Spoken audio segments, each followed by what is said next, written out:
Yo, yo, yo, yo. What's up, everybody? Good morning. Good morning, good morning. September 14th. Dude, we got day 3. Cold to the Lamb, yeah? Pressing day 3.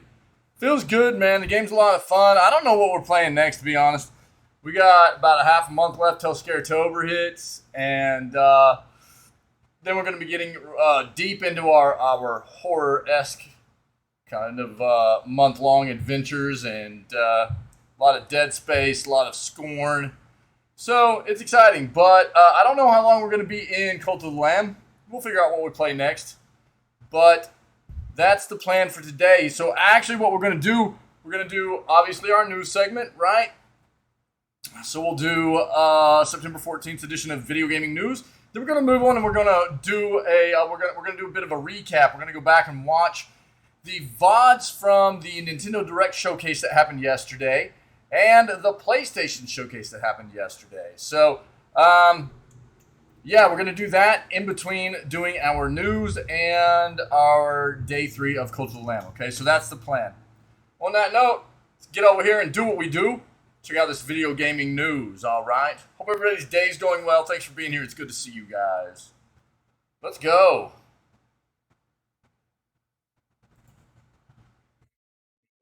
Get over there. There we go. Perfect. All right, all right. Let's see what we got. I'm sure we're probably going to get some stuff in the news about what was showcased yesterday between Nintendo and PlayStation, but we're going to watch them anyways after we finish the news segment. We'll segue into it. So we got Like a Dragonition release date, gameplay trailer, and story. There we go.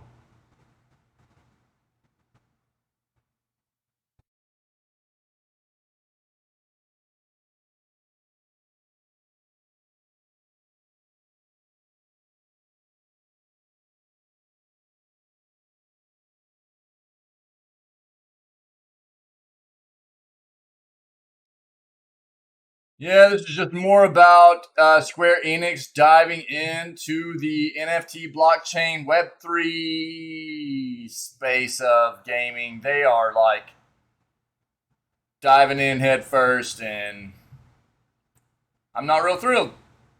Nintendo Direct Live, all the games and news. Let's take a look. So, what I'm hoping for is a bit of Breath of the Wild 2 there. Let's see what we get. Our buddy Wick already kind of came through yesterday and was like, I don't want to spoil anything, but there's some good stuff. Wick ended up watching the Nintendo Direct when it happened. What's up, dude? What's up, buddy?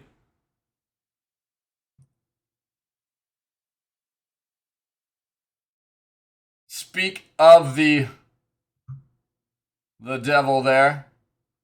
Watch it right, meow. Nah, we won't watch it during the news segment. We'll watch it after, but we'll get a bit of a taste of what it had in store, and then we'll go watch it afterwards to get the full experience, bro. What's up, buddy? How are you?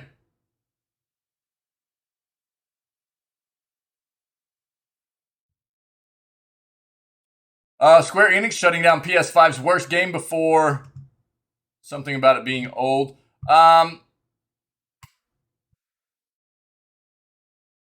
Okay, here's the deal, though. It's kind of hard not to. With the fact that it's the video gaming news segment, the Direct showcase happened yesterday. It's already happened. Today's the first opportunity we have to cover the news regarding the showcase and everything. We need to hit on it. That's the way it works. This is news. It's going to have. Of course, it's going to be a bit spoilery for not being able to see it as the VOD or whatever, but it is what it is. This is the news. We weren't able to watch it live. That's just the way the cookie crumbles sometimes, man. And the the fact of the matter is, this is what's important to this segment for the channel and the community, and anybody else that might be taking a look at this stuff on other platforms that, like YouTube, where it gets posted later, and you know, it needs to be discussed and brought up.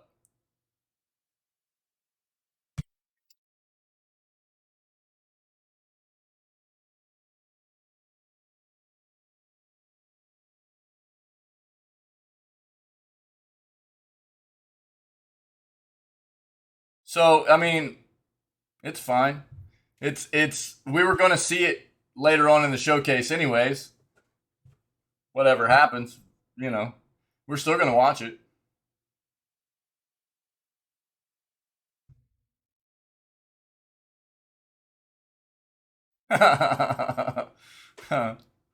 We have to talk about it in the news segment, dude. We have to. It's the day after. Otherwise, we'd be 2 days late on it, and that doesn't work.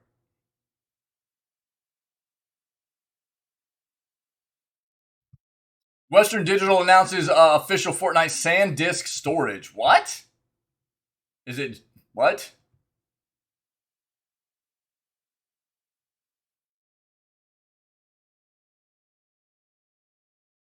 Demio is coming to PSVR 2 and PS5 in 2023. Let's take a look at that.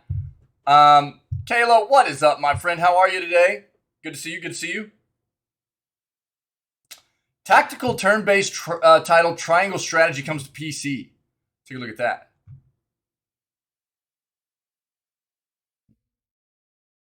Pay to earn, God. Play to earn. Excuse me, not pay to earn. Play to earn. This is, in my opinion, like, I'm not going to dive into this article, but this is one of those situations. This is a very hot topic in gaming right now, and ultimately, the way that this comes across to me is that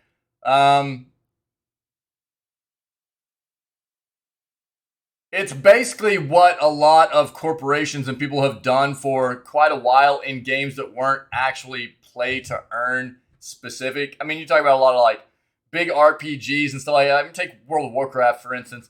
There have been all kinds of people and businesses that have been centered around grinding things in that game, those games, and then selling them off to players for money after they grind those things, and so that is a form of pay to earn, if you will, play to earn, if you will. Games are now being specifically built around this mechanic of the more you play, the more you stand to earn, and really what it does, it takes away from the game of it. I refer to these as actually pieces of software that are built around a gaming premise. These aren't actually what I would consider to be video games. They are built around the premise of looking like a video game experience, playing like a video game experience, but it's actually more something that turns into a job for a lot of people, which is actually everything apart from what video games are supposed to be, which is a fun experience for people that allows them to escape the, stressors and anxieties of what real life, often presents us on a day-to-day basis. And this just gives them the same thing of feeling like they always need to be in here. They always need to be grinding. They always need to be, making more within this title. So, I don't know. Syke, what's up, buddy? Yeah, that's fine. That's fine, Wick. I won't look at it probably until, I go over some of this other stuff. But yeah, that's fine, dude. That's fine. Syke, what's up, man? Look at that emote he got. I love that emote. The dude dancing in the store. That's great. We'll pull this up too from The Verge. Make sure we're not missing anything from the Nintendo Direct stuff. I probably should have just watched it yesterday. I wasn't sure it was going to be as big as it apparently is, though. Nintendo Direct on the constant has been like pretty disappointing over the past couple of years, to be honest. And I was worried this one might be good, but we were gonna have to like spend an hour yesterday just wasting time in between the news segment and our gaming segment just to watch it. And I didn't want to do that. I just wanted to get into Cult of the Lamb. So that's why we're watching it today instead.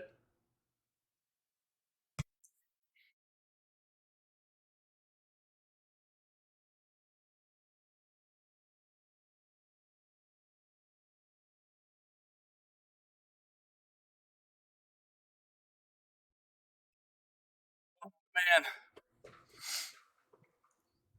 this is going to be part of probably what we see in the Nintendo Direct stuff. I'll put it there just in case. But Switch getting 4 popular Resident Evil games. So that was probably announced yesterday, but we'll put it there just in case. We might not need to read it. Yep, a lot of news right there on that. Yeah, Nintendo surges after record debut of new Switch game. Okay. We'll see what that's about, I'm sure. Hogwarts Legacy gets exclusive content on PlayStation. Let's see what's going on. Gigabyte's new GeForce RTX 4090 gaming OC spotted. Let's take a look. We got the new 4000 series graphics cards that are starting to show up in the wild, if you will. Tekken 8 makes a triumphant return in 2023.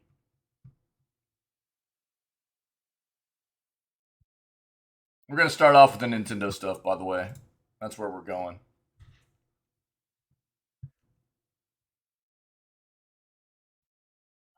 Nintendo gives an Advance Wars 1 and 2 update after the showcase from yesterday. We might not need to read that either, but we'll see.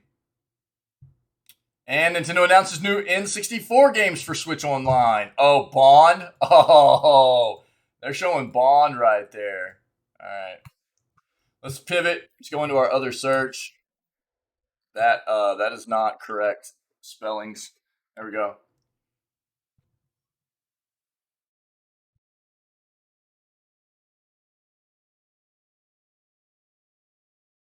NetEase has gotten their first video game license in 14 months. This is news. Again, there's a lot of. I mean, China has really, they've gotten really tight on their regulations in the gaming industry within their country and in many different aspects, but to a great extent, this whole needing a license or a permit to actually release a game that is finished with development. They've got this huge bottleneck in the country now where all these developers have all these games ready to be released and they can't release them until the government goes, okay, here's a permit. Here's a permit or a license, whatever you want to call it. And so they've got this huge bottleneck of games. And NetEase, one of the biggest developers out of China, has just gotten their first license in 14 months. It's kind of crazy.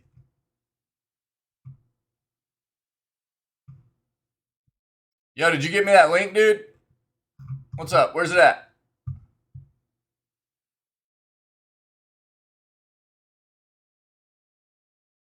Yeah, we're going to watch the state of play. I'm guessing, it looks like the Nintendo Direct kind of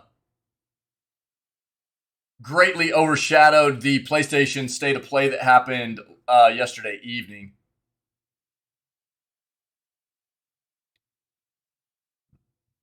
Metal Hellsinger, all artists and tracks. That's cool. I'll actually probably bring this up and just throw it in chat. I'm excited for Metal Hellsinger. I know we have other people in the community that are big into rhythm-based games in general, but anticipating Metal Hellsinger quite a bit. So all artists and tracks. There are a lot of famous people that are part of this OST as well. We're talking about like Serge Tankian from System of a Down. There's a lot of famous people that are part of this this soundtrack, so it's probably going to be pretty good.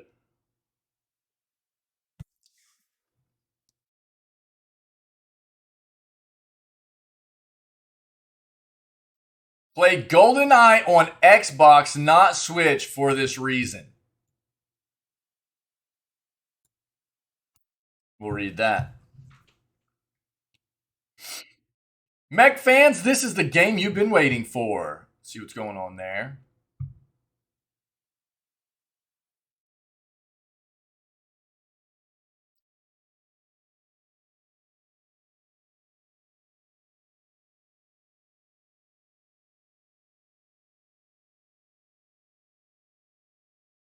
I've talked enough about the Assassin's Creed stuff. I'm over it. Octopath Traveler 2 announced. This is probably stuff. Go back. Wrong. In the Nintendo Direct as well. We'll see. Mamzelle, how are you feeling? What's up, Mamzelle? How are you? You feeling any better? Did you get to see a doc yesterday? Did you get in? JoJo's Bizarre Adventure All-Star Battle R review. All right, there we go. Better. Good. Good. So glad to hear it, my friend. Good deal. GameCube fan favorite RPG returning. This is probably something. We're going to have a lot of articles up this morning because there's probably an amount we're not going to need to revisit because we're getting some comprehensive articles to begin with here regarding the Nintendo Direct. But I'm going to pull up as many as I feel like I need to. And if we've already covered some of it, then we'll just kind of delete these other or get rid of some of these other tabs that we don't need to actually address anymore.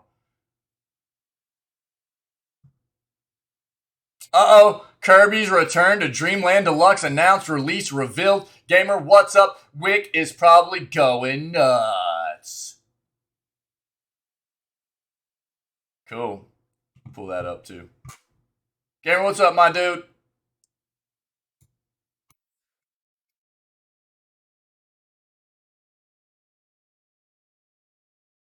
Fire Emblem Engage revealed. I'm guessing we're going to get a lot of this stuff in, again, some of these comprehensive articles here.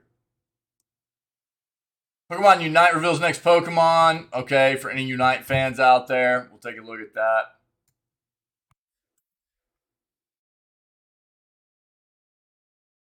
We've already got articles up about RE coming to Switch. We've already got an article up about that.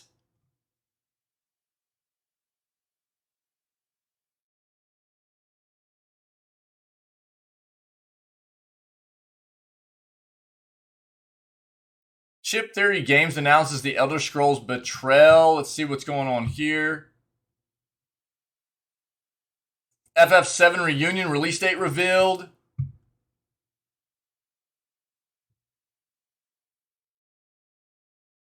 We'll see this in the PlayStation stuff today, I'm sure. New God of War Ragnarok PS5 controller stuff.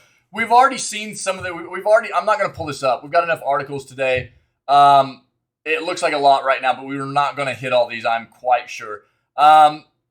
This is just kind of a fail-safe in case some of these that we pulled up aren't in the comprehensive articles we have for the Nintendo Direct stuff.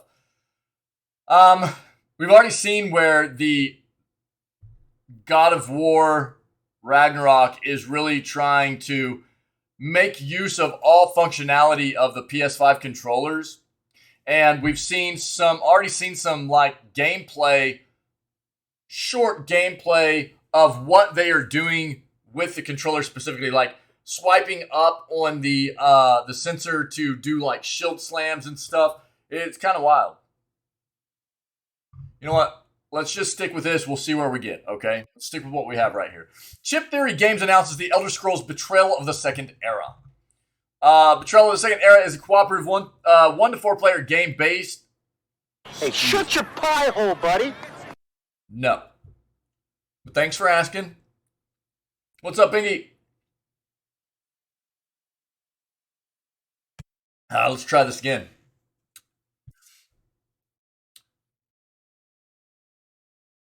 Cooperative 1 to 4 player game played over a 3-session campaign with similar character and combat building to Too Many Bones. Betrayal of the Second Era is one of the largest games Chip Theory has developed, and they've developed some big games. The Game Found campaign is set to launch in March of next year. Like, wait.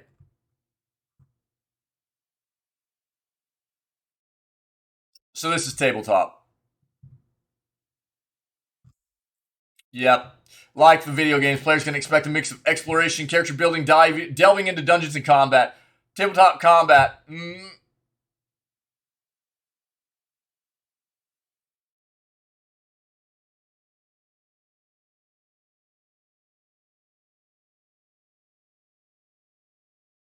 All right. If you're interested, I'll throw this in chat. That's not necessarily what we're looking for. But I know we've got a lot of tabletop players and stuff. And so if you're interested in reading more about this new Elder Scrolls tabletop game, it's right there, okay? Crisis Core Final Fantasy VII Reunion release date revealed. Square Enix has announced that... God, please stop. Upcoming Crisis Core remaster... Crisis Core Final Fantasy VII Reunion will officially launch for the PS5, PS4, Xbox Series XS, One, Switch, and PC via Steam on December 13th. Really? Didn't...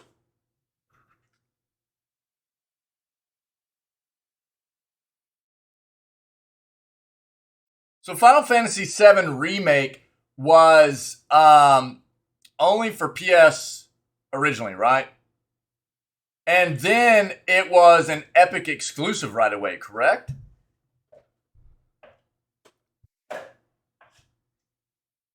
So this is a bit different.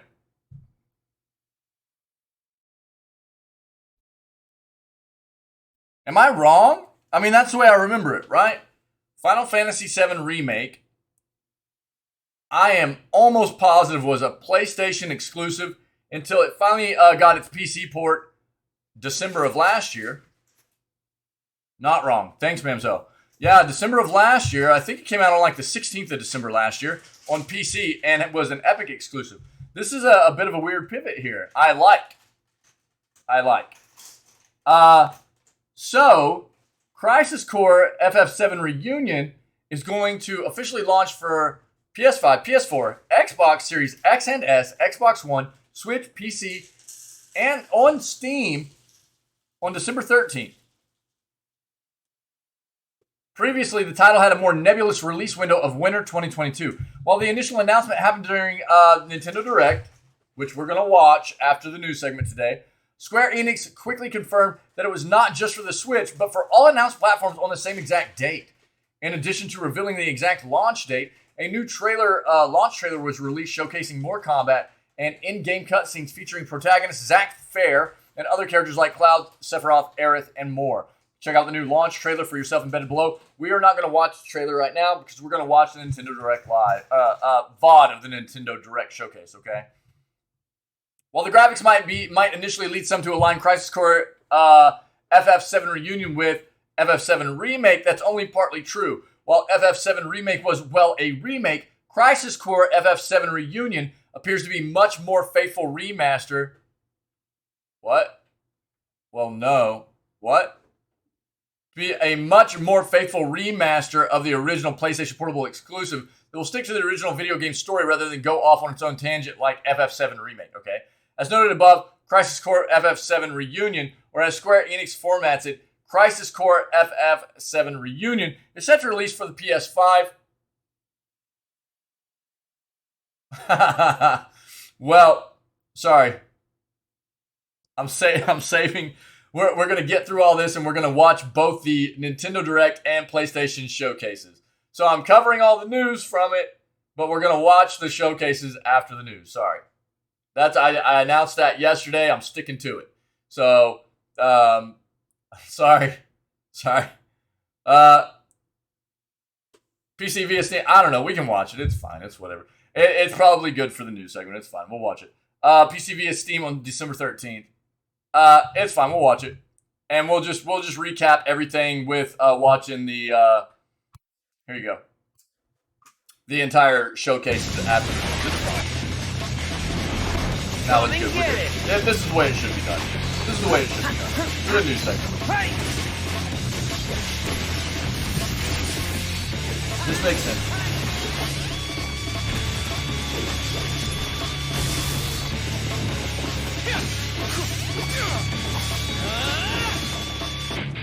We're good. We're good.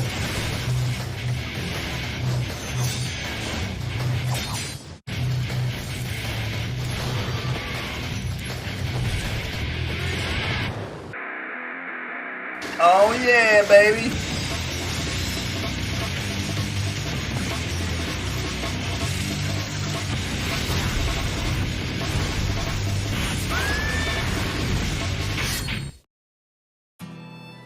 Is that Ifrit and Odin at the end there? Is that who we got to see? Pretty sure, right? Friend, your desire is the bringer of life, the gift of the goddess. You're a little more important than my sword. Nothing's more important than the Buster Sword. But just a little. A soldier trademark. Oh, you. Color of the sky, right? But not scary at all. Good news, Song. Me and... Cloud. It means Angeal has betrayed us. As well. Sephiroth, best Angeal wouldn't character. betray us. Never! If people had wings, they'd be monsters.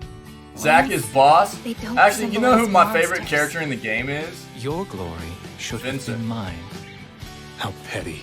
Behind In hindsight, Sephiroth. perhaps. What the hell did you do, Angeal? Well, Yeah, look spoiler, I know. who's here.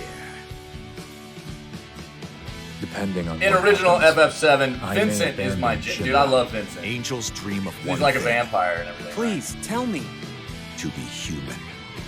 Legend shall speak of sacrifice at world's end. He didn't get a whole lot of love though. Yeah, Vincent never got a whole lot of love, really, from the community, I don't feel like. There aren't a whole lot of people that are big Vincent fans. I love Vincent. There we go, guys. Yeah. So again, we're going to watch, after the news segment, we're going to cover a lot of news in regards to both the Nintendo, especially Nintendo, obviously, and PlayStation showcases for today. And, or that happened yesterday. We're going to cover them in the news segment. And then we will watch the entire showcases in between, as a segue between the news segment today and into the gameplay of Day 3 of Cult of the Lamb Force, okay? Yeah. So again,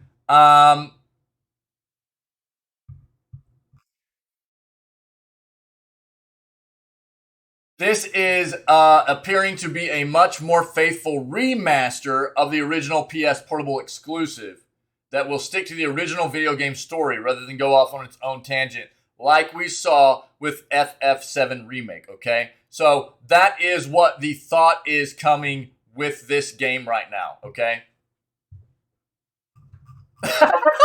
Kappa Pinky, hey dude. Recharge time. All right, dude, I got you. Mech fans, this is the game you've been waiting for. Sin Duality. Dude, I love mech games.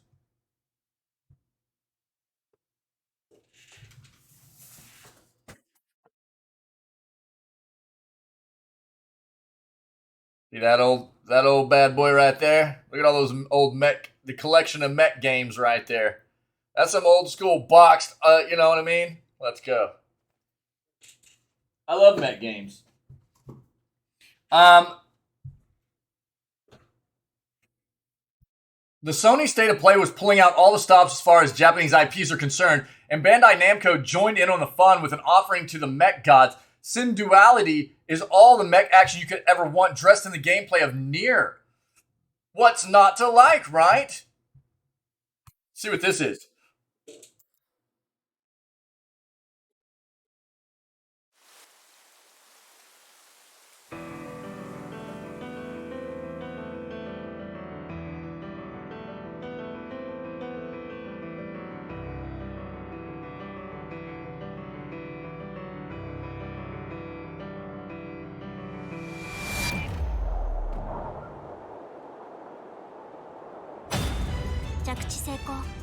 ジェネレーター出力異常なし。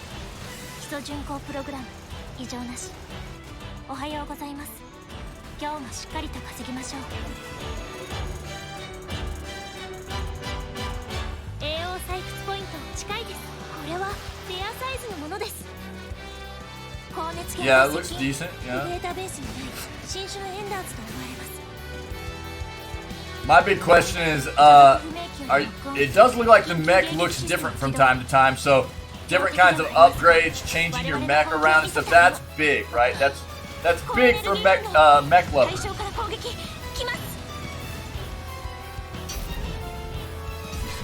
Customizability of your mech. That is a big, big deal, man, in a mech game most of the time. やりすぎちゃいました。おはようございます。さあ。こんな刺激的な朝は初めてだ。Huh. Okay, let's see. Sin Duality is a third-person mech shooter with some seriously fluid gameplay, but you don't need You don't need me to tell you that. Puh, I need more coffee. You saw that in the trailer. What the trailer doesn't reveal is that the game was born out of the idea of what would happen once AI and humanity have to coexist in the future. Well, the answer is a dystopian setting, so obviously it wasn't all roses. But again, if the answer were nothing would happen, we wouldn't have much of a game. You like that, Mamzelle? The game was set in 2222, excuse me. Not this year, but 200 years in the future, and the rain has now become poisonous, causing creatures to wreak havoc. In order to save the planet, you have to come together with an AI partner and destroy everything that stands in your way. While none of the above sounds particularly exciting, the visuals certainly are, and so is this. Yeah, it looked pretty good, as Mamzelle pointed out.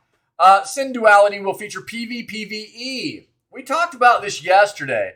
What was the name of the game that Wick brought up yesterday? Was it Shatterline? Something like that? Shatterline, I think, right? Something like that. And it brought up the point of us talking about how a lot of games have started incorporating this feature, right? A lot of the PvP space used to just solely be PvP space. And what we've seen is this transition over the years of an incorporation of adding in that versus enemy onto the end of it as well, because it brings in a whole nother aspect of gameplay.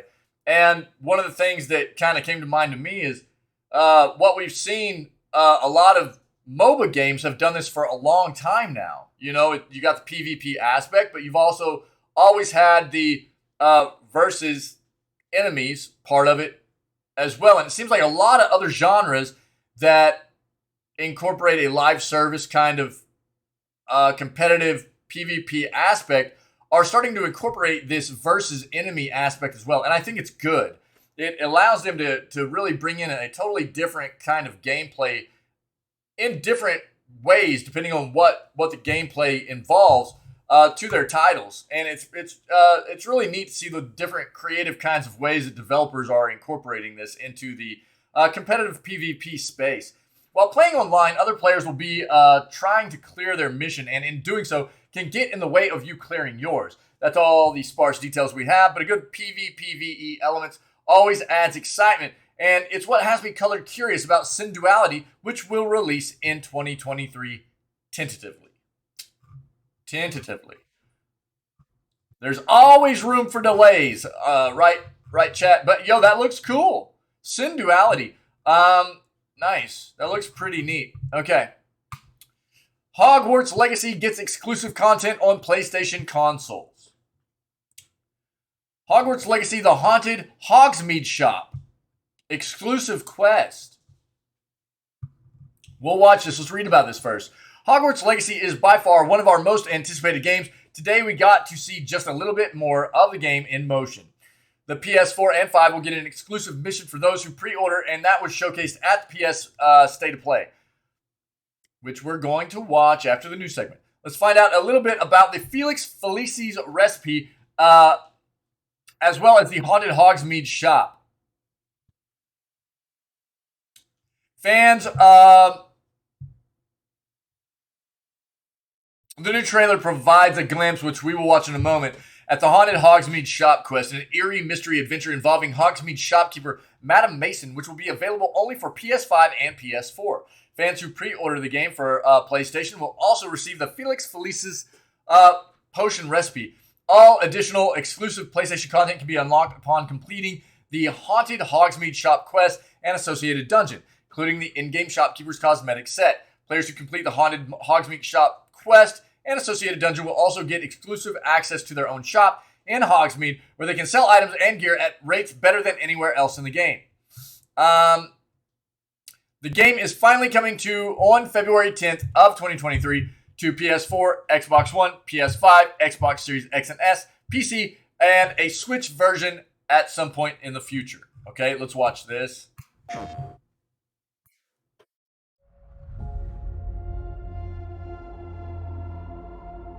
Hello, Madam Mason. I understand you have a shop to sell. I think you will find my terms quite generous. What's the catch? You are. I hope they do a good job with this game. I gotta be honest. I know there's a lot of controversy around it because of J.K. Rowling. Has gotten bad luck with the last few tenants. But basically what Warner Brothers has said is that she has literally nothing to do with the development of this game. They've distanced themselves from her because of controversy. And, I mean, if you're not aware, she has had some very anti-LGBTQ plus remarks, which I am very much, you know, that sucks. That's discrimination. It's not in line with what our community is, and it sucks to see that kind of thing happen, you know? Unfortunately, it happens quite a bit, and there needs to be a change in mindset, you know?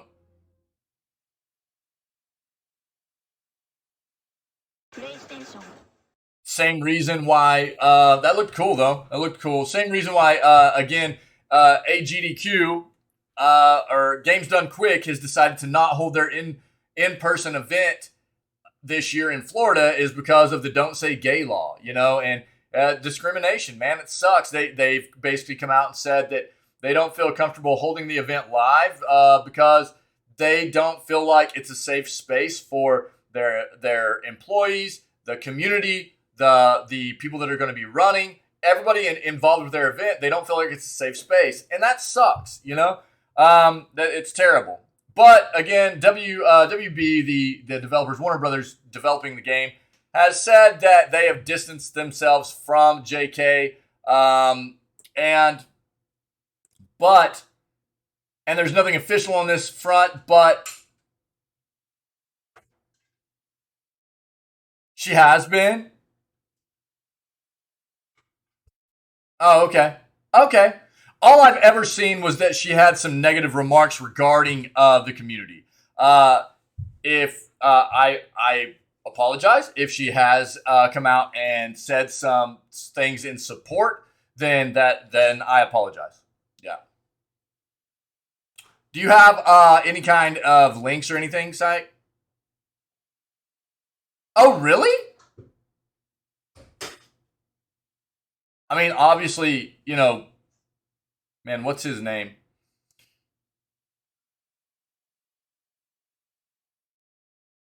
About trans people. Kayla would know? Oh, okay. Well, I didn't know that. Well, the more you know then. Thanks. That's just learning. But I mean, that's still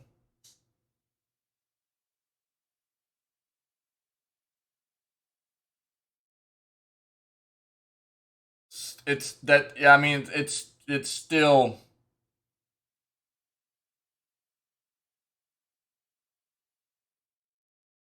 not being inclusive and being discriminatory, you know, and nonetheless within that community and what it stands for, right? So oh, dude, that's some cool lore. I didn't know that. Right on. So, but I mean, as far as what the BTQ plus community is, you know, what it stands for, and I think that again, what this community is about is you don't have to necessarily agree with everybody's thoughts and beliefs and views and everything, but basically what it comes down to is being civil about things and understanding that.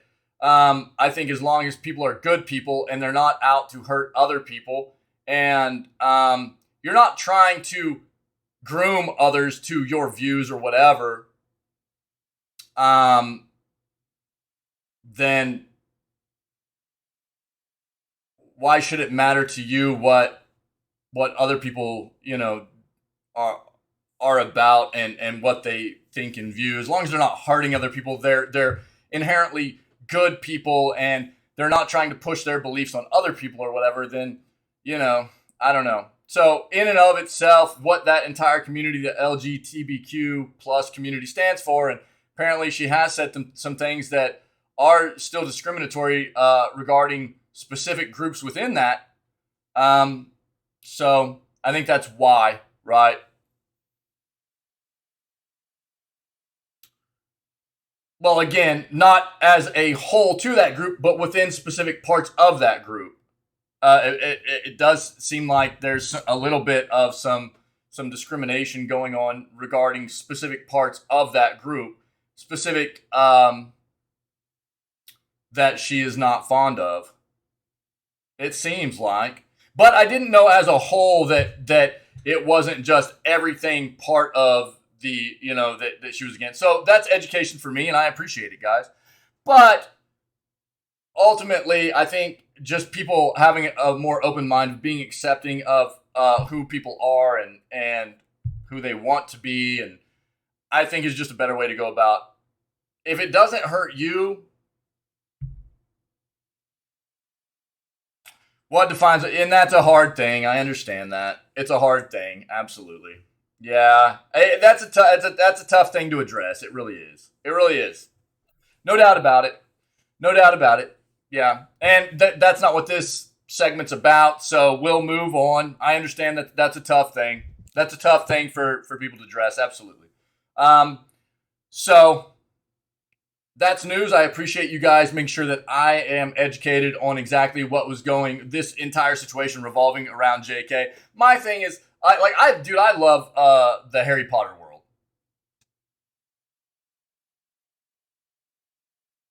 Well, and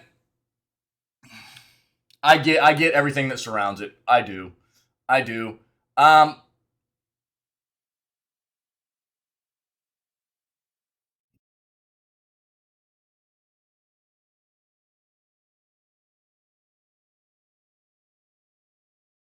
Yeah. But I appreciate the education on that front, guys. Thanks. I'll have to look into it more. It was just stuff that I had read and heard, and apparently didn't paint the whole picture for me. So I appreciate it. And hopefully the game's good. I'm looking forward to it. I had planned on playing it, and I hope it's good. Apparently, we'll get back to what this all, and hopefully that what the community has done here is educated some other people as well as myself on what specifically was going on here regarding that situation. But you'll get some exclusive content if you end up playing this on PlayStation. That's what this comes down to, is the Haunted Hogsmeade shop will be a specific quest for people that play this on PlayStation. And I guess that's what we need to know, yeah? But I appreciate that education, guys. Thank you very much. Like a Dragonition release date, again, we could dive into that entire discussion there, that topic. And it's not that it's not important. It's just not what this segment should be about, right? So we're going to keep moving with video gaming news. Like a Dragonition release date, gameplay trailer, and story. After 8 years of waiting, fans of the series, both new and old, can finally play this spin-off, continue reading to learn more about Like a Dragonition, along with its release date, gameplay, and story. Let's see what this is.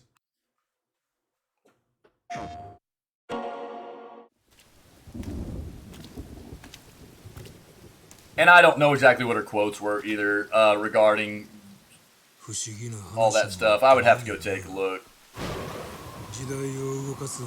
to know how bad it was or whatever. しかもこの世に存在しないはずのもう一人の自分に切られることになるんやからな。なあ、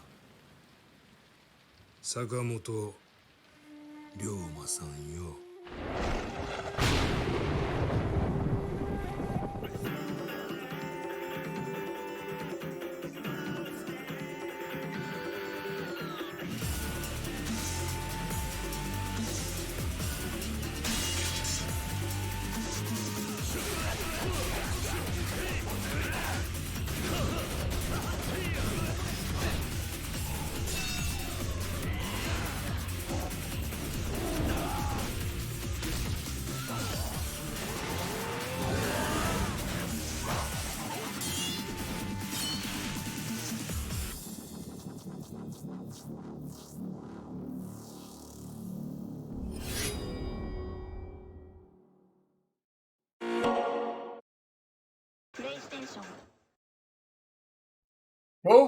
they're cool.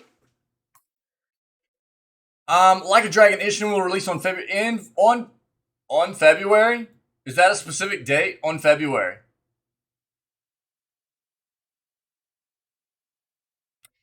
Release in February 2023 for PlayStation 4 and 5, Xbox Series X and S and 1, and Steam.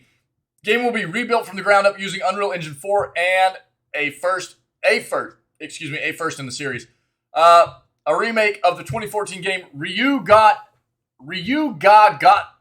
Gotoku Ishin, which translates to the English title Like a Dragonition, is a third-party action role-playing game spin-off of the Yakuza games. That's what I was thinking. And as such has mostly the same gameplay mechanics. Be exploring a lot in this game. Players will have to familiarize themselves with 1860s Japan as they roam the land, solving problems big and small. There will be shops where players can buy or sell items. Players will also be able to upgrade their equipment, helping them survive more and deal with more damage. As you explore, you'll be entering combat a lot as the game is set in 1860s Japan. The weapons reflect the time period. Your main weapon is a katana, although you can also use your fists. Will also have access to very old and basic firearms. You may also use items in the environment as a means to dispatch your enemies. The trailer, for example, shows your character stuffing what appears to be extremely sour plums into their enemy's mouth. The Yakuza games are well known for these kinds of executions, and this game implements it well. There are more exciting things that the player can do in this game that isn't related to the main storyline. However, we'll leave that for the player to discover.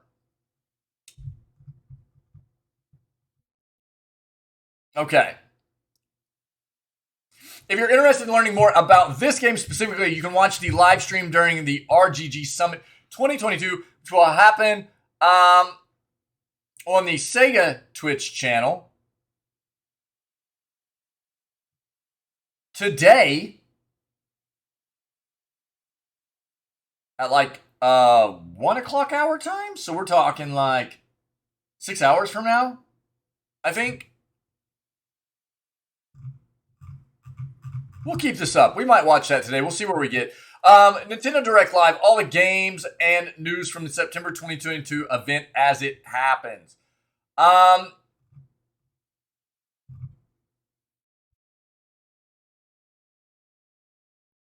After months of waiting, a Nintendo Direct live stream finally released today. That was yesterday, right? During the roughly 40-minute run, we got to see several highly anticipated games that will make their way to Switch within the next few months. It all ended on an exciting note with the official reveal of the Breath of the Wild 2 title and release date. That's what I was kind of expecting. And that's hype, dude. That's big hype. However, note that if you're in the UK, Nintendo will not be running the stream live out of respect for the passing of Queen Elizabeth II. Nintendo instead uploaded it at 1600 UK time today. Or will upload it at that time today. All right, here we go. Finally, we get to the real meat and potatoes of this whole event. The announcement we've been waiting 2 years for. The sequel to The Legend of Zelda Breath of the Wild has officially gotten a title. It's The Legend of Zelda Tears of the Kingdom. The video opens by panning over a mural depicting Bokoblins, Zelda, and a mysterious large figure surrounded by floating tears. Then we see Link dive off a sky platform and into the air. He's seen using some kind of powers to elevate himself into the air via some kind of floating elevator system. It all ends with him landing on some kind of flying bird-shaped platform and cutting to the official logo.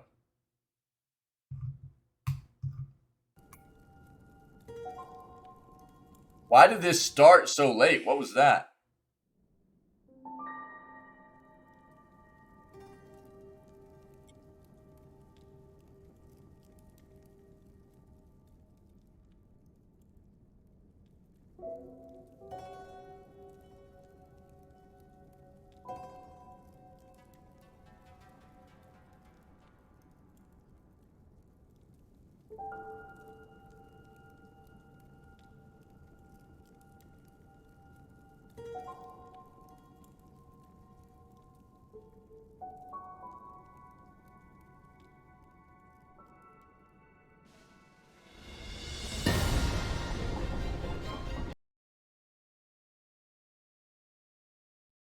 What?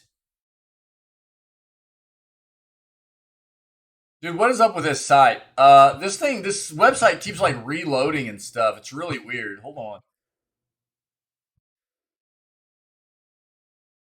So 5/12 is when this comes out. Yo, this site is kind of jacked up. Wait. App, dude.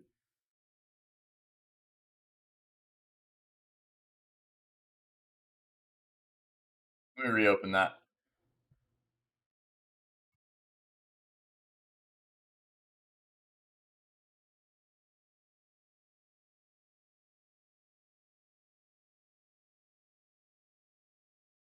Try to get back to where we were. See, what is going on? There we go.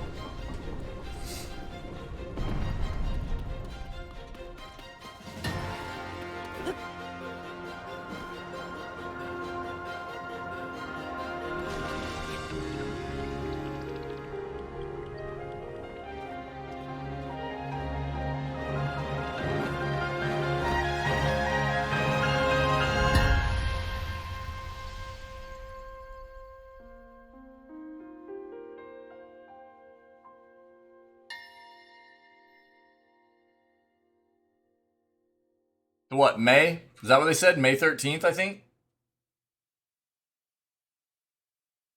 That's a pretty big hype right there. We're talking potential. See, dude, this website is totally jacked. It keeps reloading the page. It's really weird.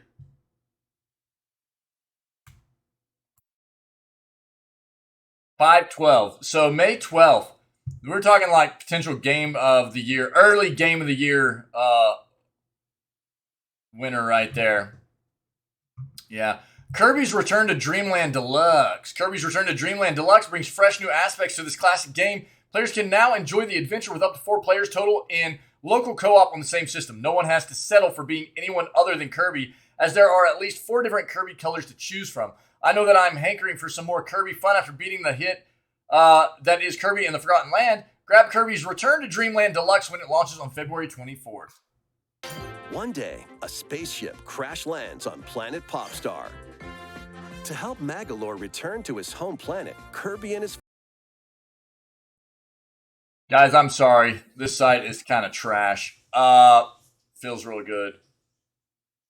We'll just read about this. We'll watch the rest of this when we watch the Nintendo Direct showcase, okay, after the news segment. So, we'll just read about it, though.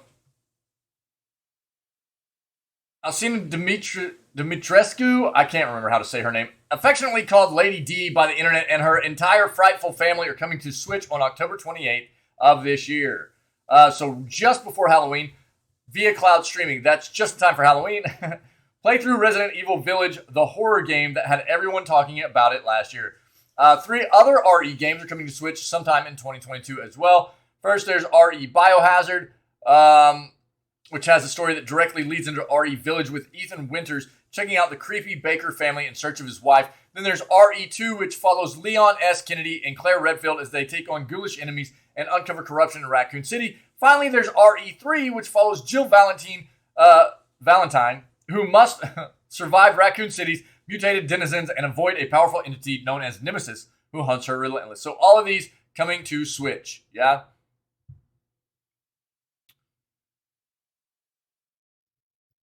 News always starts at 6. I'm not going to watch the showcases during the news segment because that's just too much. And so, I mean, as far as spoilers go, we're going to see it all anyways. It's like, I don't know how to, you know what I mean? News always starts at 6, man. That's what it is. So, as far as watching,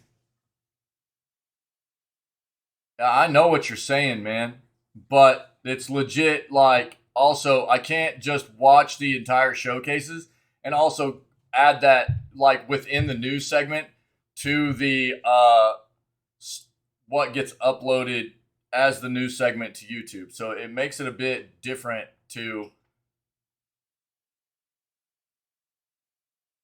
have to try to cut stuff out, upload, things like that. If it creates a whole new obstacle.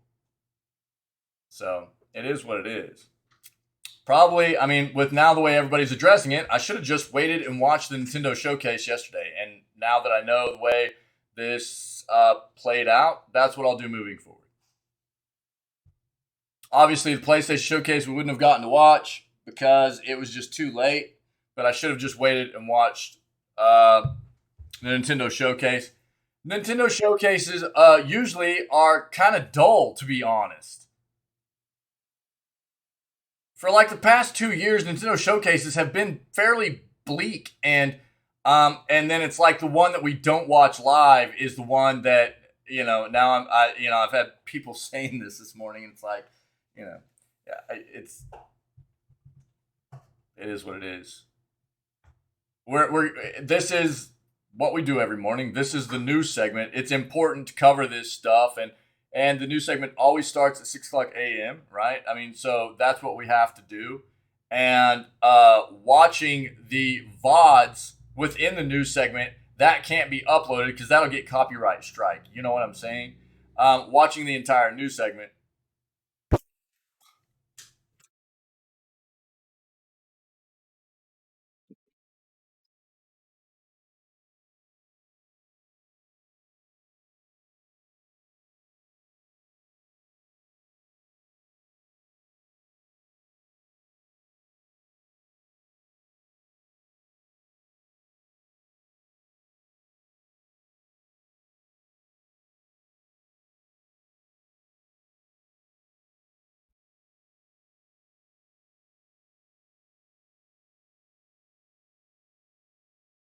Brand new trailer for Bayonetta 3 dropped just after the Nintendo Direct, allowing us to get a better handle on the game's plot and gameplay. Grab it when it releases on October 28th. You can mash buttons or plan specific button combos in order to take down baddies with strong attacks. She can even slow down time to really womp on your opponents. Nintendo previously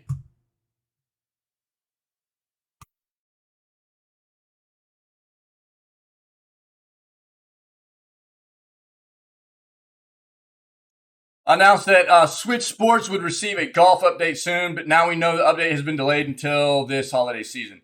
In survival mode, up to 8 players can compete at once to see who can get in the hole with as few shots as possible. You can also play locally, but it was not specified how many players can participate in this mode. As of today, we officially know that Just Dance 2023 edition is heading to Switch on November 22nd, just in time for the holidays. This stands out for previous entries in the series as it provides online multiplayer, so up to 5 players can compete against each other from wherever. Keep you going. Additional sessions and songs are unlocked as you play, featuring the hottest hits from last year. Pikmin 4. It's been a long time since we got a new Pikmin entry and not just a remaster for Switch. Fortunately, Pikmin has now officially been announced. We don't know much about it yet, but we do know that it's coming out sometime in 2023. Next year is really starting to get stacked for Nintendo, huh? Speaking of updates, finally get an official sneak peek into Mario Kart 8 Deluxe Booster Course Pass Wave 3. 2 of the included courses are Peach Gardens from Mario Kart DS and Merry Mountain from Mario Kart Tour. Wave 3 will release sometime this holiday season, so be ready to take to the track. Mario Strikers Battle League is finally getting its second free update that brings with it Pauline and Diddy Kong as playable characters, plus a new stadium called Planetoid, and additional gear are also incoming with this update. Switch Online and Expansion Pack. Things have kind of fizzled for the Nintendo Switch Online plus Expansion Pack recently, since all previously announced N64 games have been announced. But now we know that 9 additional classics from that era are coming. They trickle slowly into the past during the course of the next several months. First off, there are amazing Mario Party, Mario Party 2, and Mario Party 3 multiplayers that started the series. Then we've also got Pokemon Stadium and Pokemon Stadium 2, which were some of the first games that allowed kids in the late 90s and early 2000s to see Pokemon in 3D. After that, we've got some excellent sports games with Excite Bike 64, 1080 Snowboarding, and Pilot Wings. Perhaps the biggest cause of excitement is that the long-rumored GoldenEye 007 is finally coming to Switch. It gets even better when you realize that it will include online play. I can't wait. No denying that Final Fantasy has some of the most iconic music in all of gaming, and the series has taken advantage of that with a rhythm game. Now, a new rhythm game called Theatrhythm Final Bar Line is coming to Switch in February of next year. Fae Farm. The Direct was absolutely rich with farming simulators like Fae Farm, which releases sometime in spring. Think of it more like a more fantastical Animal Crossing, but where humans are the main NPCs. So basically, human fantasy crossing. Create your farm with up to 4 other players using online or local multiplayer. Everyone contributes to farm growth. There are also mystical things to cover as you explore the world and battle baddies. A few things have made me scream with happiness as much as this announcement did. Octopath Traveler 2 is coming to Switch sometime in 2023. Brings back several elements that we loved from the original game. As before, players explore the gorgeous HD 2D world of Solistia while playing as 8 different characters like before. They all have their own backgrounds and ways of handling situations. Tunic simply belongs on the Switch since it takes cues from classic Zelda games. Cute, foxy character wields a sword and wears clothes very similar to Link's green get-up. Travel around the map, taking on baddies, finding treasure, and scouting out secrets. It comes to Switch on September 27th. Very soon. Get ready for the first official Splatfest, since Splatoon 3 launched. The theme prompt is, what would you bring to the deserted island? And your options are gear with purple team, grub with the orange team, or fun with Team Green. Splatfest takes place on Friday, September 23rd at 5 p.m. Pacific, Sunday, September 25th at 5 p.m. Pacific. Choose your team, see who can reign supreme. We saw SpongeBob at the previous Direct, but the Cosmic Shake is coming to Nintendo Switch sometime in 2023 and bringing with it the same kind of platformer fun we saw in Battle for Bikini Bottom. What's more, the original voice actors from the TV show are all here. SpongeBob and Patrick find themselves in possession of mermaids' tears, which have the power to grant their craziest wishes. Chaos inevitably ensues. You'll have to play as the popular Sponge as he travels through various levels and takes on bosses. Xenoblade Chronicles 3 Expansion Pass. Chronicles 3 was a hit earlier this year when it released. People found it took over 100 hours to beat it, meaning that it provides a lot of play for your buck. Fun continues with the Expansion Pass, which is currently on Wave 2. As part of Wave 2, players can unlock a new hero named Ino, who could potentially be part robot. Players can also participate in consecutive challenge battles. See how far they can get. Wave 2 releases October 13th. Fatal Frame, Mask of the Lunar Eclipse is a classic horror game that originally released on Wii way back in 2008.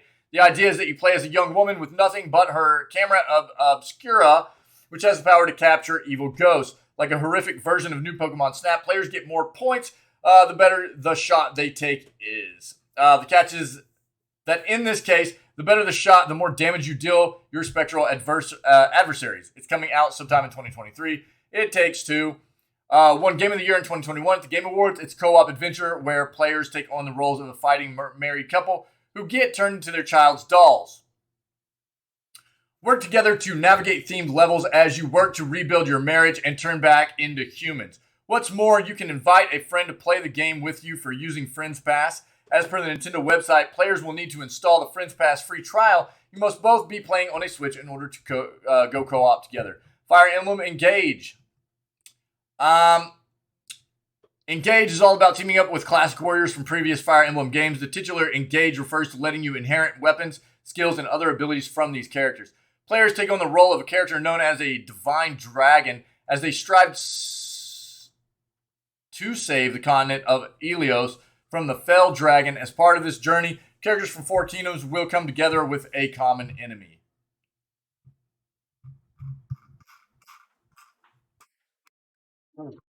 Nintendo announces new N64 games for Switch Online, including GoldenEye. That's what everybody's been waiting for. Nintendo has announced a number of games will be coming to the N64 app for Nintendo Switch Online expansion pack members. The newly announced games include Pilot Wing 64, Pokemon Stadium 3, and more. Nintendo has also announced that Rare's classic GoldenEye 007 is finally heading to the N64 app on Switch, complete with online play. Here's all the N64 games Nintendo has announced are coming to the Switch Online, plus expansion pack during today's Nintendo Direct. And the remainder of this year, you get Pilot Wings, Mario Party, and Mario Party 2. Next year, they have slated Pokemon Stadium, Stadium 2, Mario Party 3, 1080 Snowboarding, Excite Bike 64, and GoldenEye 007. Nintendo gives an Advance Wars 1 and 2 update after today's Direct. Nintendo has confirmed Advance Wars 1 and 2 Reboot Camp is still on the way despite its lack of presence at today's Nintendo Direct presentation. Advance Wars 1 and 2 Reboot Camp, as the title suggests, is a modernized collection of Advance Wars and Advance Wars 2. Black Hole Rising, originally released for the Game Boy Advance. These games were the first titles in the series to be released outside of Japan, with the series having gone dormant since Days of Ruin on the DS over a decade ago. Fans greeted the announcement of Reboot Camp with a whole lot of excitement.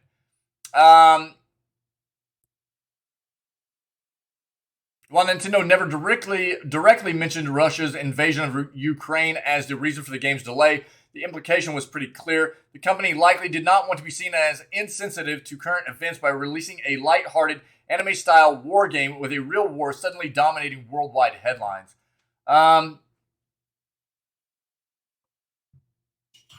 Okay. Kirby's Return to Dreamland Deluxe announced. Release date, we already read about it.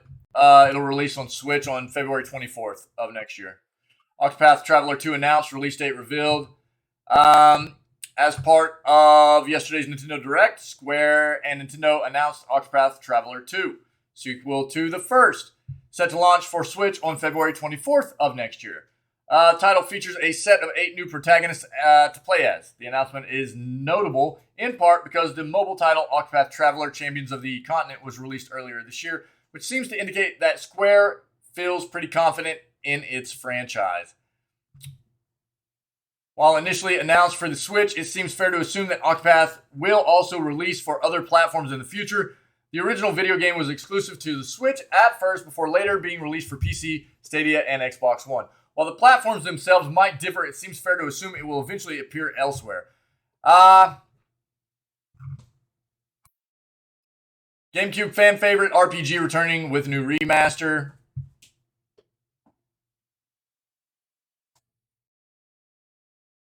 So, Bandai Namco announced it's soon going to be releasing a new remaster of Tales of Symphonia.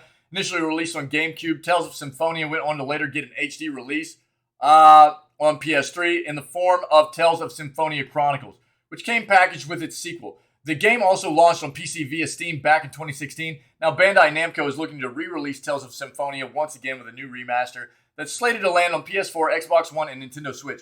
A release date for this new version of the game hasn't yet been announced, but it's planned to drop at some point in the early portion of 2023. Fire Emblem Engage revealed by Nintendo. Nintendo has revealed the next installment in the Fire Emblem series.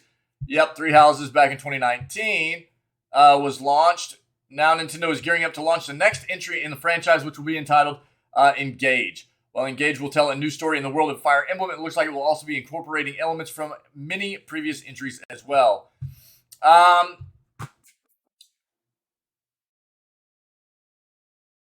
During yesterday's Nintendo Direct, Fire Emblem Engage was unveiled via a debut trailer. The video in question gave us a taste of the story that will be told in this installment while also showing off some of the new gameplay systems and mechanics. Perhaps most notably, many characters from past Fire Emblem titles were shown to be returning and engaged through a summoning system of sorts. Remains to be seen how the system will work in game, but it's clear that Fire Emblem Engage is looking to fold in many aspects from the spanning history of the franchise. When it comes to the release of Engage, we won't have to wait a whole lot longer for its arrival. The game is set to land exclusively on Switch early next year, slated for January 20th of 2023.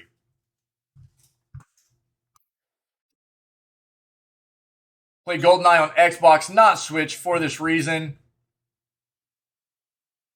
Xbox quietly announced their own better version of the game. GoldenEye is making a comeback celebrating 25 years of peak gameplay. You're going to be able to play the game on your Switch with a Switch online expansion, but it was also revealed that the game would be coming to Xbox Game Pass, but better. It's getting a visual overhaul for Xbox.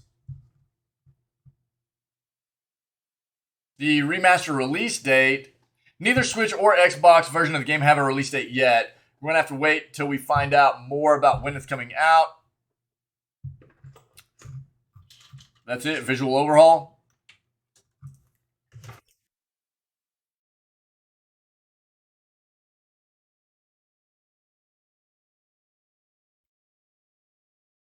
I love you.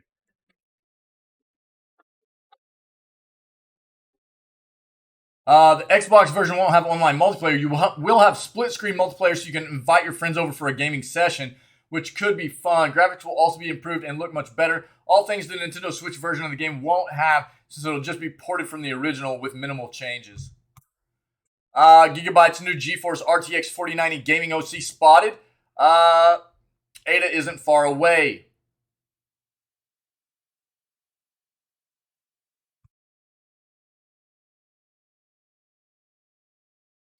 Gigabyte's new custom GeForce RTX 4090 gaming OC graphics card has been spotted mere hours after the list of 11 custom GeForce RTX 4090 graphics cards that the company is working on.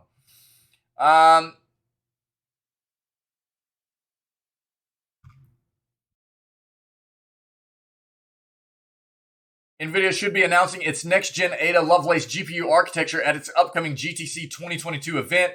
The company has announced its new GeForce Beyond special broadcast, where we're expecting to see the new GeForce RTX 40 series graphics cards announced.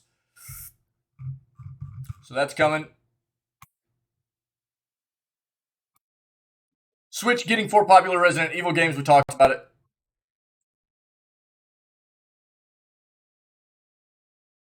Square shutting down PS5's worst game before it's even a year old. Babylon's Fall. Bigger disaster than Anthem. Today, publisher Square and developer Platinum Games finally did what everyone had been predicting from the start. They announced Babylon's Fall was shut down within its first year. While I'm hardly surprised, it still sucks. People paid $60 for this game just 6 months ago and feel duped. And less than 6 months from now, it'll completely stop working despite previous promises to the contrary. Babylon's Fall, a frenetic dungeon crawler sporting a European oil painting art style, was terrible in many ways, but also had a few bright spots and an occasional fan. Despite being one of the worst games of 2022, some folks bought it and were still enjoying its Baroque and end-game loot chase. They'll have until the end of February 2023 to keep doing so. A new post on the Babylon's Fall website Tuesday revealed that when Square Enix will be shutting off the always online action RPG servers. While co-op dungeon runs were the heart of the game, single player will still get shut down along with it. Quote, it is with deep regret to inform you that we'll be terminating the game's service on February 27th of 2023. Team behind it wrote, as a way of expressing our gratitude to all the players, we plan to implement as many events and other initiatives as we can leading up to the end of the service. Babylon's Fall will stop selling its selling its paid in-game currency immediately, and all large-scale updates for the game have been canceled. Season 2 will still run until the end of November, but instead of being followed by Season 3, players will just re-earn the ranking rewards from Season 2 again. After the service ends on Monday, February 27th at 11 p.m. Pacific Time, you will no longer be able to play the game, the announcement confirms. All gameplay data on the game servers will be deleted following the termination of the service. Despite bombing at launch, Babylon's Fall's developers were quick to reassure existing players that nothing about the game's icy reception and dwindling player count would scupper their future plans for the live service game. No, there are no plans to reduce the scale of development on Babylon's Fall, they announced shortly after release. Just a couple of months later, in May, that messaging changed. The game's developers would now reevaluate, quote, future content plans, probably in light of the fact that Babylon's Fall was averaging fewer than a dozen players at any given time on Steam. Sounded like an ambitious attempt to overhaul core aspects of the game probably wasn't in the cards. Maybe there wouldn't be any more big crossover content updates like the one with Nier Automata either, but simply keeping the lights on for the few dedicated players on PC and console seemed the least Square could do. Apparently not. The entire debacle recalls Anthem, another ill-fated attempt by an otherwise excellent studio trying to capture a slice of the burgeoning games-as-a-service market. BioWare's Iron Man-inspired loot shooter was, on many of the fundamentals at least, a much better game than Babylon's Fall, but it still fell off a cliff when it came to delivering a complete experience, let alone meaningfully building on it in the weeks and months after launch. Initially, BioWare 2 appeared to be in it for the long haul, but EA later nixed those plans. Unlike Babylon's Fall, however, Anthem servers are still up and running years later. Meanwhile, Babylon's Fall is still selling on the PS PlayStation and Xbox stores for that exact price, $60. Those sales are expected to draw to a close in the future. Western Digital announces official Fortnite SanDisk storage for Switch. Nintendo showed off a ton of great new upcoming games, blah. Western Digital is teaming up with Epic Games and Nintendo to offer the first official licensed Fortnite SanDisk micro SDXC card for the device. Take a look. The exclusive Fortnite branded memory card for Switch is designed to provide players with consistent and reliable storage as they drop into Fortnite no matter how they play. The card has been tested and approved for use with all Nintendo Switch systems, backed by a limited lifetime warranty to give gamers the peace of mind needed to land in command. Inspired by the epic Skull Trooper, 128 gigs, and legendary Cuddle Team Leader, 256 gigs, outfits, the exterior design of the cards pay homage to some of the most rare and popular outfits in the game. As a bonus, fans who purchase the cards will receive a code to redeem the rare Angular Flow Wrap 2, sure to mesmerize any squad mate. Quote, with hundreds of millions of fans across the globe, Epic Games is a leader and innovator in the games industry. Thrilled to partner with Epic Games and Nintendo to help level up the gaming experience for fans by bringing our specially themed memory cards to the Fortnite community. Yep, cool. Demio is coming to PSVR 2 and PlayStation 5 in 2023. Might recall we had some hands-on time with Demio both in VR and the PC version. Today in the PlayStation State of Play, we found out that it's coming to PSVR 2 and PlayStation 5 next year. Not only that, it's coming with a host of brand new features, well as some confirmation on some of the features of Sony's new VR headset. Let's dig in. Developed by a team of renowned industry veterans who have spent decades creating hit multiplayer experiences, Demio recreates the magic of tabletop gaming with friends and the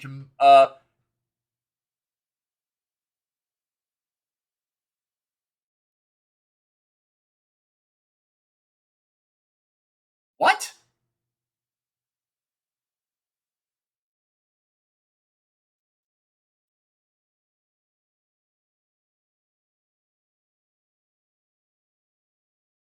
Recreates the magic of tabletop gaming with friends and the camaraderie that goes along with that in the digital realm. True to the authentic tabletop experience, Demio puts the emphasis on strategizing and tabletop, recreating the feeling of moving miniatures around the game board, rolling the die, and staking out dungeons with friends. Players' time. Is this the one we saw a few days ago? Players' time in the game together forms the narrative and the memories that... It must not be. Players' time in the game together forms the narrative and the memories that last long after the game night, as the social interactions, teamwork, and success of group adventures will differ greatly between sessions depending on each person's individual playstyle, class selection, and the semi-procedural nature of each level. In this cross-platform multiplayer strategy game of miniatures and monsters, players select from one of 6 playable classes, each with unique sets of offensive, defensive, and supporting abilities, and work together to explore dungeons and other fantasy lands as they quest for treasure and glory. Supporting up to 4 players, Demio can be played both in and out of VR with a single purchase on most storefronts, including the PlayStation Store when it launches in 2023. The team at Resolution has done a great job of supporting Demio with plenty of quality of life improvements, as well as 4 expansions, with a 5th yet to be disclosed adventure coming in conjunction with the game's launch on Sony's hardware.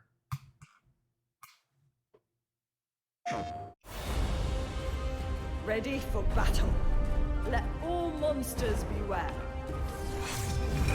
My aim is true. Taste my No, it's not the same. I call lightning!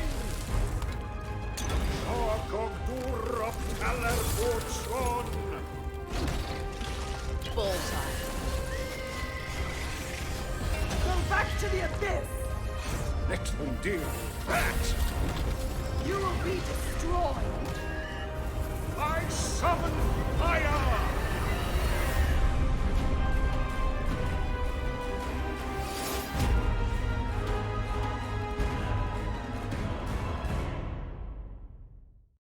PlayStation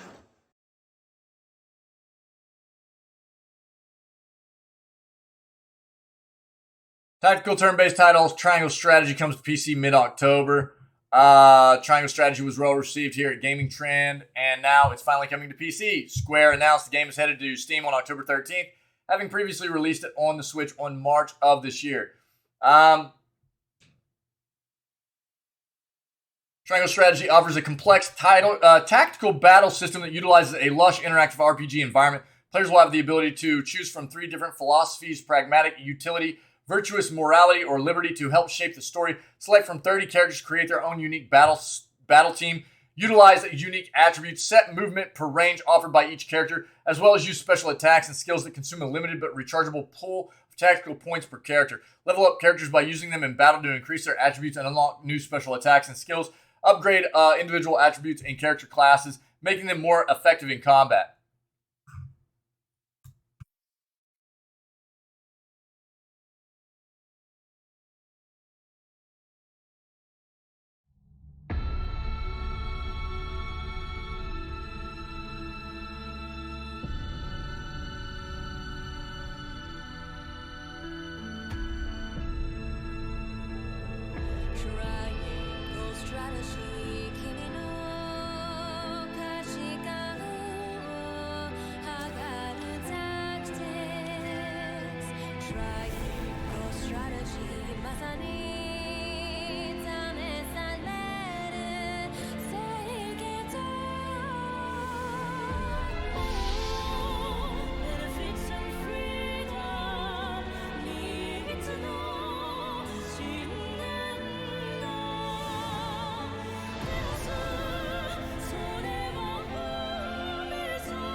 A new future is before us.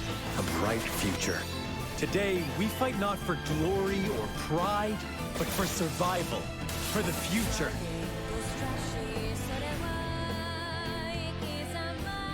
The future of Glenbrook lies in your hands now. You are responsible for more than just your own life now. I need to become stronger. I must.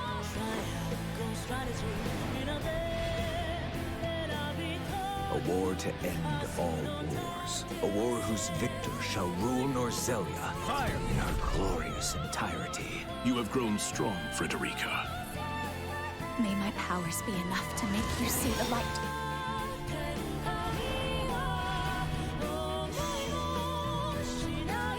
A battle to prove which of us is more fit to rule Norzelia. You speak of the Hierophant? You will pay for your grievous sins, Serenoa Wolfort, with your life.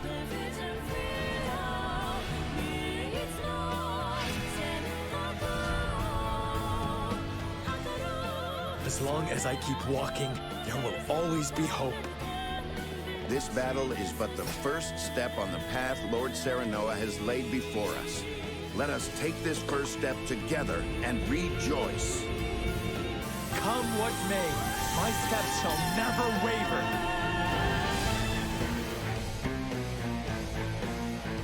The goddess sees. Now, behold my power. Let the cold overtake you. Nothing.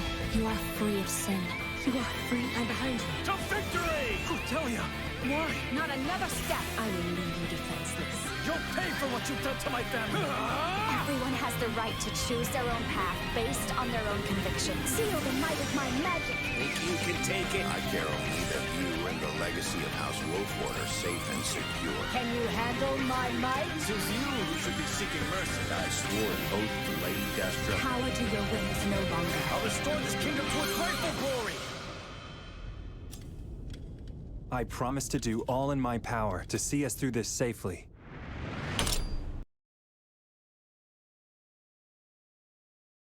Tekken 8 makes triumphant return in 2023.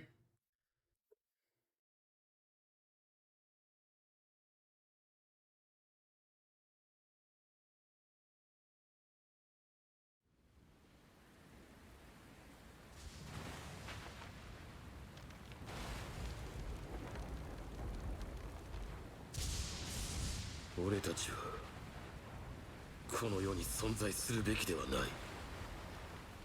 愚かだな、風間陣。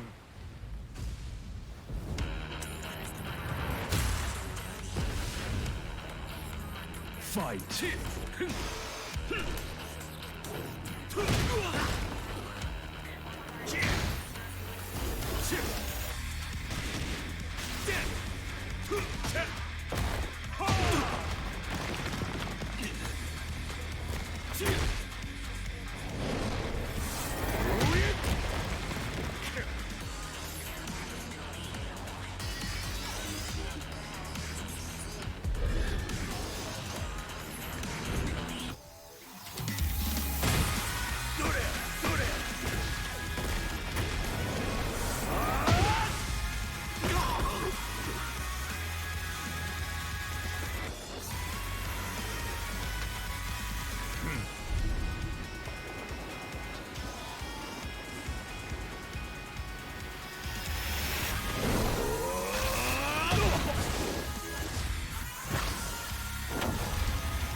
Legendary Brawler Tekken made its triumphant return to the PlayStation State of Play today, showcasing Tekken 8 with some brutal battling between the legendary Jin Kazama and Kazuya Mishimi, utilizing the Unreal Engine 5. The game is eye-poppingly gorgeous. Let's get into it. Developed by Bandai, Tekken 8 pushes the envelope for fighting games, takes full advantage of the power of the latest generation of consoles by creating one of the most visually stunning and immersive titles in the genre yet. Tekken 8 picks up after the gruesome battle that ended in Heihachi Mishima's defeat, focusing on a new rivalry pitting father against son as Jin Kazama stands in defiance against Kazuya Mishima's quest for world dominance. Yeah, there you go. It's coming. They don't have any kind of date yet, I don't think. Yeah, game is coming exclusive to PS5, Xbox Series XS, as well as PC sometime in 2023.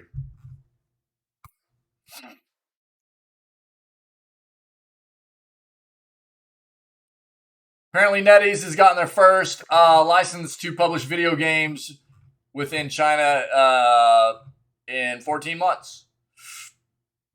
Chinese game developer NetEase received its first video game license since July 2021 as the industry regulator handed out approvals to 73 new games. National Press and Publication Administration Tuesday released a new list of video games approved for smartphones, personal computers, and consoles, the fifth batch of such licenses issued since April after an 8-month hiatus. NetEase's game All-Star Street Ball Party was on the list. Tencent still missed out on the latest list, although a subsidiary, Nanjing Wangdian Technology, won a license.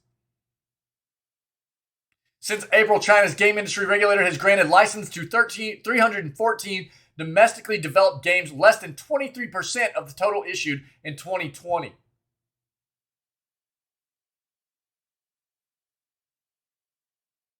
Yep, it's a huge bottleneck over there. Metal Hellsinger, all artists and tracks. Developer of The Outsiders' latest Metal Hellsinger gets unleashed on 15th of September. So we're talking a day from now. Maybe we'll play this after we finish Cult of the Lamb and until we start Scaretober. Fans are undeniably stoked as the prospect of shooting demons to the beat of thunderous guitar solos and heavy drums in this rhythm-based FPS.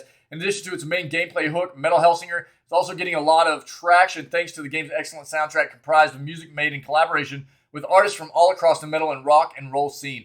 Fans would naturally want to know more about these tracks and artists, so we present a complete rundown of every track and artist featured in Metal Hellsinger.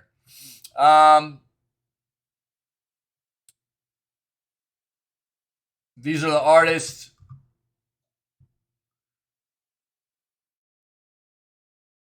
Furthermore, these artists worked on original compositions in collaboration with Two Feathers for this game instead of licensing some of their tunes for the same. Here you go.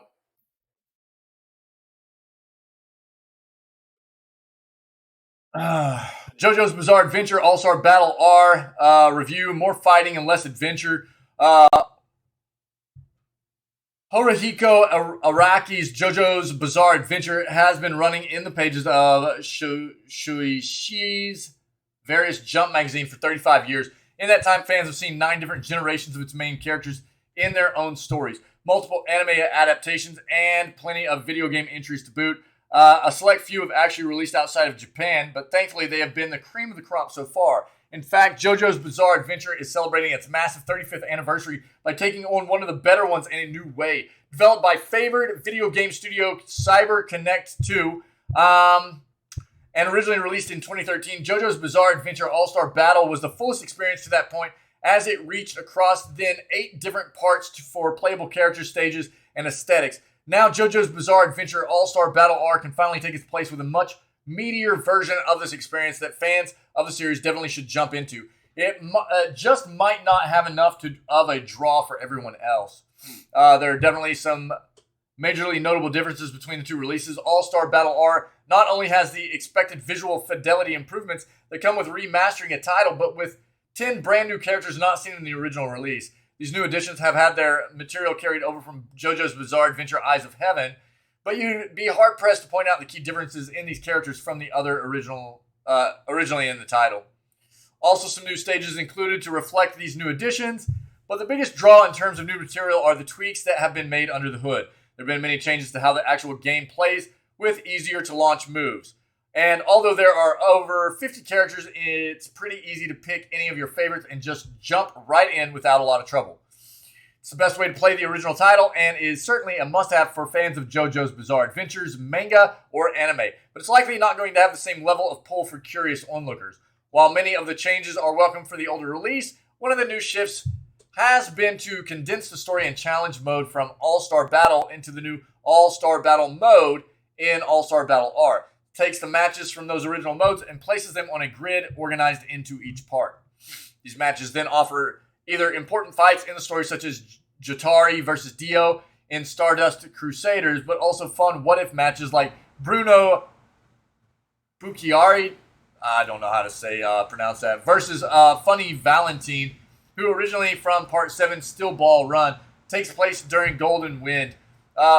Unfortunately, there's no real additional content or setup for any of these particular matches. That means while it's neat to see it all visually organized through manga-like panels, the mode will really only ultimately appeal to fans who have the needed context to enjoy the non-canonical matchups, much less than the bigger ones in the actual story.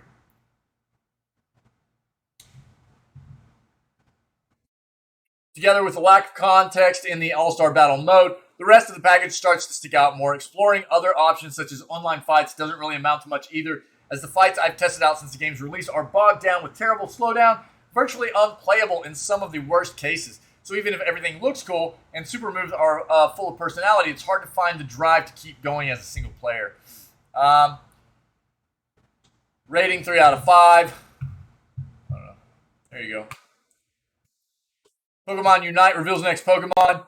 Pokemon Unite has announced a surprising addition to its upcoming roster. Over the weekend, Pokemon Unite announced that Clefable would join the roster on October 13th. The surprise announcement came as part of a Harvest Moon event that took place over the weekend and featured tie-ins from multiple Pokemon games and services. At this time, no moves have been announced for Clefable, nor do we know the Pokemon's type within the game. Preview video was released for Clefairy, which can be viewed below.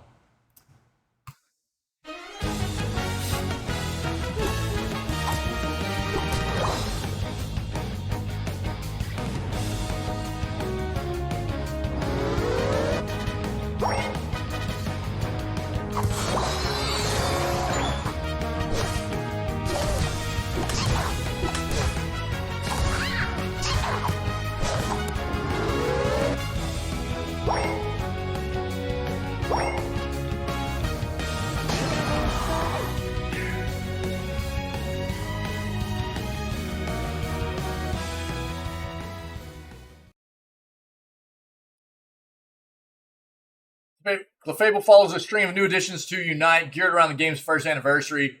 Unite released Mew at the beginning of the month and set to release Scyther, Scizor, and Dodrio by early October. Scyther Scizor is notably the first Pokemon that players have the option to evolve mid-game. Every other Pokemon has a mandatory evolution. Yeah, free to play, but lots of microtransactions, MOBA-style tactics, Pokemon game.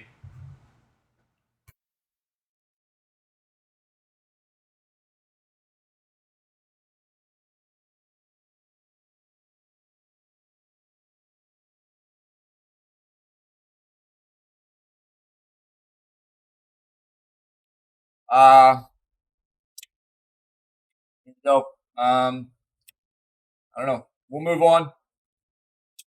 If you're enjoying the content, then see what you can do about coming and hanging out with us at 6 o'clock a.m. CST when we do the news segments every single day. Before we hop into whatever gaming content we have planned for the day, okay? Other than that, just stay healthy, stay safe, be kind. We'll catch everybody tomorrow, all right?